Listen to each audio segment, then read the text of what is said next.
ನಮಸ್ತೆ ವೀಕ್ಷಕರೇ, ಅಶ್ವವೇಗ ದೇವಾಲಯ ಭೇಟಿ ವಿಶೇಷ ಕಾರ್ಯಕ್ರಮಕ್ಕೆ ಸ್ವಾಗತ. ನಾನು ಕೀರ್ತಿ.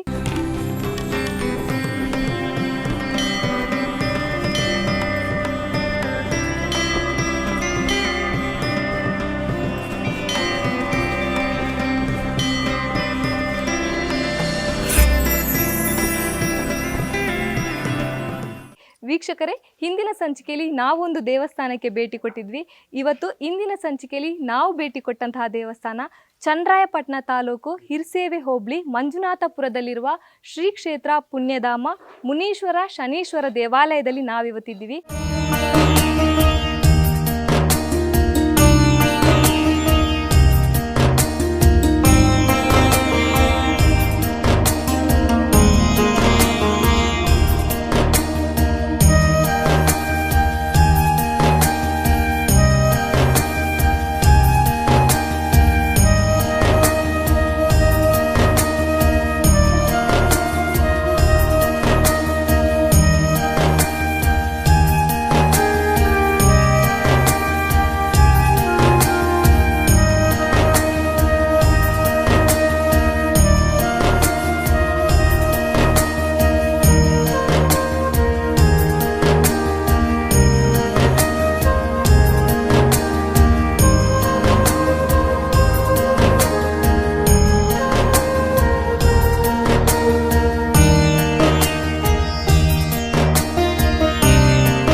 ಇಲ್ಲಿಗೆ ಬಂದಾಗಿಂದ ಎಲ್ಲ ಚೆನ್ನಾಗಿ ಅನುಕೂಲ ಆಗಿದೆ. 24 ವರ್ಷದಿಂದ ಅಪ್ಪನ ಸೇವೆ ಅಭಿಷೇಕ ಮಾಡಿಸ್ತಾ ಇದ್ದೀವಿ. ಅಪ್ಪನ ಹೆಸ್ರು ಹೇಳ್ಕೊಂಡೆ, ನಾನು 5 ವರ್ಷದ ಹುಡುಗಿಯಿಂದಲೂ ಅಪ್ಪನ ಹೆಸ್ರು ಹೇಳ್ಕೊಂಡೆ, ಅಪ್ಪನ ಕತೆ ಕೇಳ್ಕೊಂಡು ಅಪ್ಪನ ಕೇಳ್ಕೊಂಡೆ ಮಾಡ್ತಾ ಇರೋದು.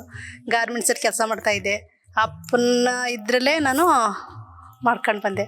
ಅಪ್ಪ ಇದುವರೆಗೂ ನಾವೇನು ಅಂದ್ಕೊಂಡು ಮಾಡ್ಕೊಂಡು ಹೋದ್ರು ಅಪ್ಪ ಒಳ್ಳೆ ರೀತಿಲೇ ಯಶಸ್ಸು ಕೊಟ್ಕೊಂಡೆ ಹೋಗ್ತಾ ಇದ್ದಾರೆ. 24 ವರ್ಷದಿಂದಲೂ ಸ್ವಾಮಿ ಕತೆ ಮಾಡಿಸ್ತಾ ಇದ್ದೀನಿ ನಾನು. ನಮಗೇನಾದರೂ ಯಾರಾದರೂ ಏನಾದರೂ ಕೆಟ್ಟ ದೃಷ್ಟಿ ಬಿದ್ದಿದ್ರೆ ತಡೆ ಹೊಡೆದ್ರೆ ಬಿಡುಗಡೆ ಆಗುತ್ತೆ. ಅಂದರೆ ತುಂಬ ಪವರ್ಫುಲ್ಲು ಅಪ್ಪ ಖಂಡಿತವಾಗ್ಲೂ ಇಲ್ಲಿ ಇದ್ದಾರೆ.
सकलचराचर ज्ञानदातम्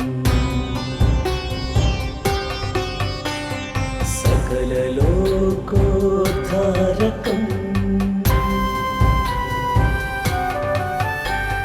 सर्वपापं परिहारम् सर्वश्रेष्ठ गुरुदेवं प्रणमाम्यहम् प्रणमाम्यहम्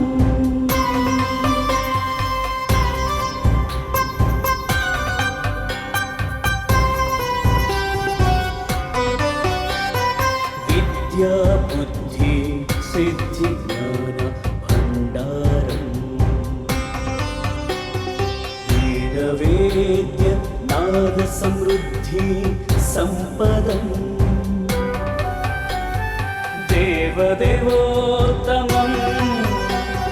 ब्रह्मांड पोषितम् ಕ್ಷೇತ್ರದಲ್ಲಿ ಸಹಸ್ರಾರು ತುಂಬ ವರ್ಷಗಳಿಂದಲೂ ಕೂಡ ಈಗಾಗಲೇ ಒಂದು 20-25 ವರ್ಷಗಳ ಅವಧಿಯಿಂದಲೂ ಕೂಡ ಈ ಕ್ಷೇತ್ರದಲ್ಲಿ ನಿರಂತರವಾಗಿ ಅನ್ನದಾನ ಮತ್ತು ಇಲ್ಲಿ ಮಕ್ಕಳ ವಿದ್ಯಾಭ್ಯಾಸ ಮತ್ತು ಭಕ್ತರಿಗೆ ಯಾರು ಯಾವುದೇ ಕಷ್ಟಗಳನ್ನು ಹೊತ್ತು ಈ ಕ್ಷೇತ್ರಕ್ಕೆ ಬಂದರೂ ಕೂಡ ಅವರು ಭಗವಂತನಲ್ಲಿ ಇಲ್ಲಿ ಶನೇಶ್ವರ ಮುನೇಶ್ವರ ತಾಯಿ ಚಾಮುಂಡೇಶ್ವರಿಯ ದೇವಾಲಯ ಕೂಡ ಇಲ್ಲಿ ಕೆಲಸ ನಡೀತಾ ಇದ್ದು ಈಗ ಪ್ರಗತಿಯಲ್ಲಿದೆ.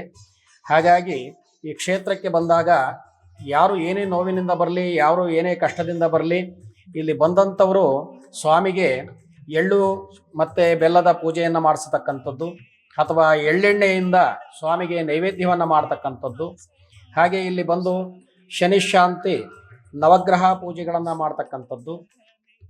ಹಾಗೆ ಅವರ ಇಷ್ಟ ಕಷ್ಟಗಳನ್ನು ಇಲ್ಲಿ ಸ್ವಾಮಿಯಲ್ಲಿ ಮರೆಯಿಟ್ಟು ಭಗವಂತನಲ್ಲಿ ಎಂಥ ಕಷ್ಟ ಇದ್ದು ಕೂಡ ಎಂಥ ನೋವಿನಿಂದ ಬಂದರೂ ಆರೋಗ್ಯದ ಸಮಸ್ಯೆ ಆಗಿರಲಿ ಅಥವಾ ಕೋರ್ಟು ವ್ಯಾಜ್ಯ ಅಥವಾ ಭೂಮಿ ಮತ್ತು ಆಸ್ತಿ ಸಮಸ್ಯೆಗಳಾಗಿರಲಿ ಅಥವಾ ಮಕ್ಕಳ ಆರೋಗ್ಯದ ಸಮಸ್ಯೆ ಮತ್ತು ಸಂತಾನದ ಫಲದ ವಿಚಾರದಾಗಲಿ, ಮದುವೆ ಆಗದೇ ಇರತಕ್ಕಂಥದ್ದು, ಎಷ್ಟೋ ವರ್ಷಗಳಿಂದ ಮದುವೆ ಲಗ್ನ ಒದಗದೇ ಇರತಕ್ಕಂಥದ್ದಾಗಲಿ, ಅಂಥ ಸಮಸ್ಯೆಗಳಿಂದ ಬಂದಂಥವರು ಕೂಡ ಈ ಕ್ಷೇತ್ರದಲ್ಲಿ ಒಳ್ಳೆತನ ಕಂಡವರೇ ಈಗ ಕಾಣ್ತಲೂ ಇದ್ದಾರೆ.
ಹಾಗೆ ಸಂತಾನ ಇಲ್ಲ ಅಂತ ಬಂದಂಥವರಿಗೆ ಇಲ್ಲಿ ಕ್ಷೇತ್ರದಲ್ಲಿ ಬಂದು ಸ್ವಾಮಿಗೆ ರುದ್ರಾಭಿಷೇಕವನ್ನು ಮಾಡಿ ಸಂತಾನದ ಫಲಕ್ಕಾಗಿ ಬೇಡಿಕೆ ಇಟ್ಟಾಗ ಅವರಿಗೆ ಆ ರುದ್ರಾಭಿಷೇಕ ಆದಂಥ ವರ್ಷಾವಧಿಯಲ್ಲೇ ಕೂಡ ಸಂತಾನದ ಫಲವು ಕೂಡ ಇಲ್ಲಿ ಭಗವಂತ ನೀಡಿರ್ತಾರೆ.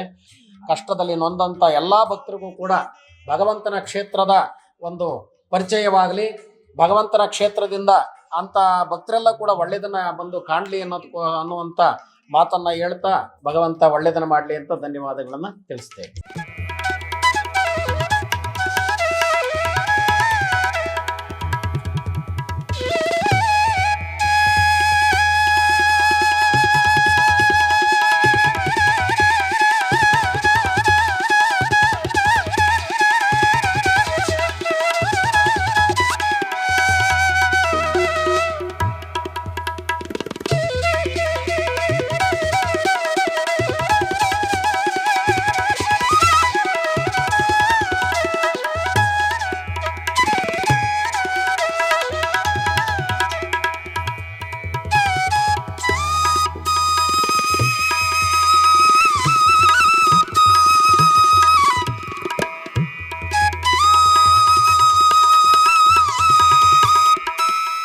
ನೋಡಿದ್ರಲ್ಲ ವೀಕ್ಷಕರೇ, ಈ ದೇವಸ್ಥಾನದ ಕುರಿತು ಇಲ್ಲಿನ ಧರ್ಮಾಧಿಕಾರಿಗಳು ಆಗಿರುವಂತಹ ಶ್ರೀಧರ್ ಗುರುಜಿಯವರು ಈ ದೇವಸ್ಥಾನದ ಕುರಿತಾಗಿ ಹೆಚ್ಚಿನ ಮಾಹಿತಿಯನ್ನು ನಮಗೆ ತಿಳಿಸಿಕೊಟ್ಟಿದ್ದಾರೆ. ಇನ್ನು ಮುಂದಿನ ಸಂಚಿಕೆಯಲ್ಲಿ ಇನ್ನೊಂದು ದೇವಸ್ಥಾನದ ಭೇಟಿ ಮಾಡ್ತೀನಿ. ಅಲ್ಲಿವರೆಗೂ ನೋಡ್ತಾ ಇರಿ ಅಶ್ವವೇಗ ನ್ಯೂಸ್.